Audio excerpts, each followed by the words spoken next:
आम्ही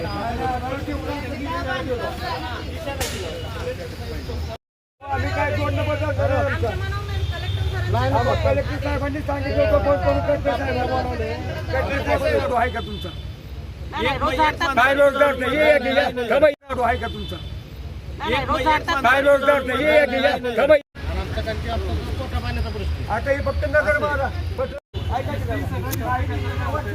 तुम्हाला करा बांधकामात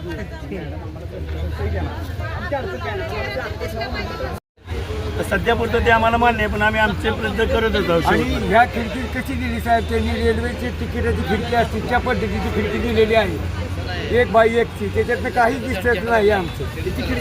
हा, चार खिडक्या, 2 3 आहेत, 4 खिडक्या आहेत बाकी. आम्हाला 2 बाय 2 ची मागणी केली कलेक्टर साहेबाला, आणि पण यांनी 1 बाय 1 ची आम्हाला. त्या गाड्या ज्या बाहेरच्या आहेत त्या अधिकृत आहेत, त्यांचा बायोमेट्रिक सर्वे झालेला आहे, त्यांना कुणीही हलवू शकत नाही. तेव्हा आमच्या संघटनेवर किंवा आमच्या आतलं राजकारण बाहेर आणून देऊ नका, एवढंच आम्हाला सगळ्यांना विनंती आहे. किंवा पत्रकारांनी मी आम्हाला सहकार्य करायचं.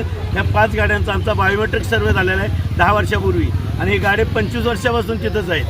त्यांचं नाव यादीत विधीत सर्व आहे. बाकी आम्हाला काय सांगणं नाही, फक्त एकच सांगणं आहे पत्रकार बंधूंना, प्रशासनाला, आमच्या हा इथे गाडी राहू द्या. आणि खिडकी वाढवण्यासाठी पण आम्ही गप्प बसणार नाही, आम्ही खिडकी वाढवून घेणार. प्रकार झाला तो आम्हाला आता मान्य आहे, परंतु आम्ही अजूनही प्रयत्न करणार आहे. आम्हाला 2 बाय 2 खिडक्या पाहिजे.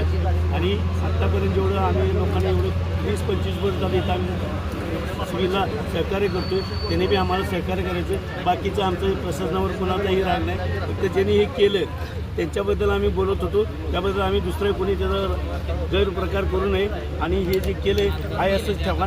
फक्त आमची एकच विनंती आहे, त्याच्या पुढं वाढायची काय करू नका. आमची शेवटपर्यंत एकच इच्छा राहील, आम्हाला 2 बाय 2 ची खिडकी मिळावी. आम्ही यासाठी प्रयत्न करण्यात जाऊ, पालकमंत्र्याकडे जाऊ, कलेक्टरकडे जाऊ, नगर विकास मंत्र्याकडे जाऊ, पण आम्हाला 2 बाय 2 खिडकी मिळावी यासाठी आम्ही प्रयत्न करत राहणार आहे.